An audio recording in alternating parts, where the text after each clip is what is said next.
Kembali lagi bersama saya, Irenia Gekulewatun. Pada video kali ini, kita akan membahas tentang lipid. Yang pertama, pengertian lipid. Lipid adalah senyawa biomolekul yang larut dalam larutan non-polar seperti kloroform, ester, dan benzena. Komposisi lipid mengandung unsur karbon, hidrogen, dan oksigen. Kadang juga mengandung nitrogen dan fosfor. Lipid tidak memiliki gugus fungsional khusus. Lipid merupakan ester dari asam karboksilat rantai panjang dengan alkohol atau gliserol. Berikut adalah fungsi lipid. Fungsi lipid yang pertama yaitu sebagai sumber energi, yang kedua sebagai penahan panas, yang ketiga sebagai pembungkus beberapa organ, yang keempat lipid nonpolar berfungsi sebagai isolator listrik. 5. Gabungan lemak dan protein atau lipoprotein merupakan komponen sel yang penting dalam membran sel maupun mitokondria. Yang keenam, membantu pengangkutan vitamin. Dan yang ketujuh, menjaga kestabilan tubuh karena dapat dioksidasi menghasilkan energi.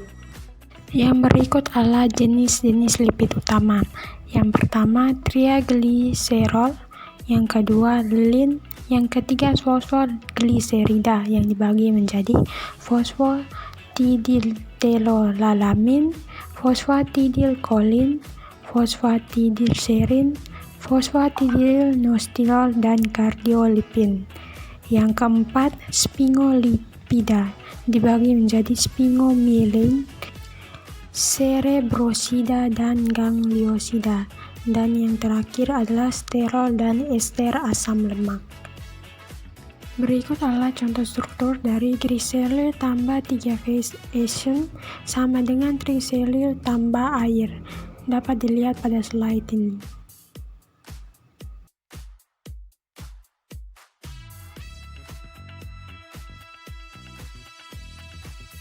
Yang berikut adalah klasifikasi lipid. Yang pertama berdasarkan sumber, dibagi menjadi dua yaitu lipida hewani dan lipida nabati.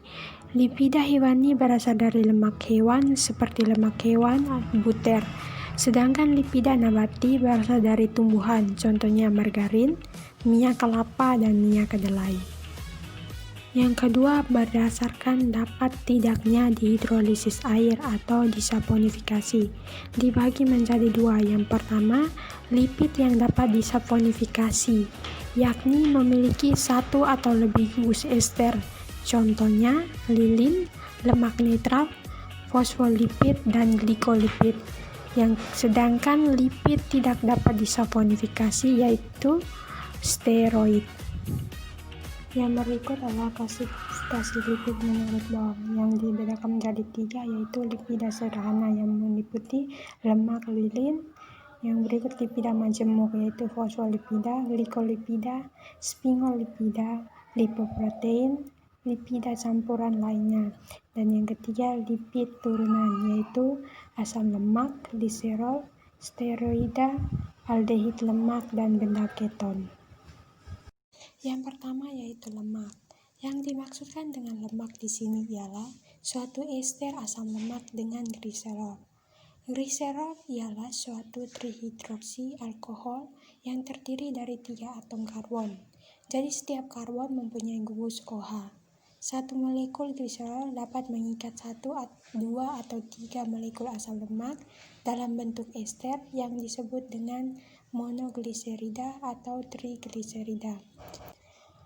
Pada lemak, satu molekul gliserol dapat mengikat 3 molekul asam lemak. Oleh karena itu, lemak adalah suatu trigliserida. Berikut adalah struktur lemak dari gliserol membentuk monogliserida, digliserida, dan trigliserida. Dapat dilihat pada slide ini. Yang berikut adalah asam lemak. Asam lemak yang sering ditemui di alam pada umumnya mempunyai jumlah karbon genap. Berdasarkan ada tidaknya ikatan rangkap, dapat digolongkan menjadi dua, yaitu asam lemak jenuh. Tidak mempunyai ikatan rangkap pada rantai hidrokarbonnya, sedangkan asam lemak terjenuh mempunyai ikatan rangkap pada rantai hidrokarbonnya. Berikut adalah rumus struktur dari asam lemak pada slide ini. Yang berikut adalah sifat kimia asam lemak dan senyawa yang mengandung asam lemak. Ditentukan terutama oleh yang pertama, panjang rantai hidrokarbon. Yang kedua, derajat ketidakjenuhan dari rantai hidrokarbon. Ketiga, semakin panjang rantai asam lemak, semakin rendah kelarutannya di dalam air. Yang keempat, semakin sedikit ikatan rangkap, maka semakin rendah kelarutannya juga di dalam air.